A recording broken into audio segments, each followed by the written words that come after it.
All right, the next step is you'll need your needle nose pliers, you'll need your torque wrench, and with the needle nose pliers we're going to take out this Carter pin.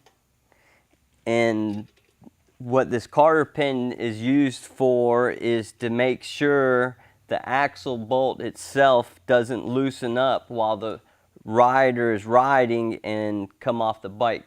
It's a safety issue, and what I'm going to do is take this off right now so I can get the axle bolt out.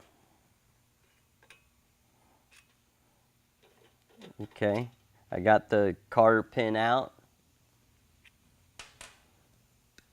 and now I'm going to use my torque wrench and I'm going to back off the axle bolt so I can get the axle out.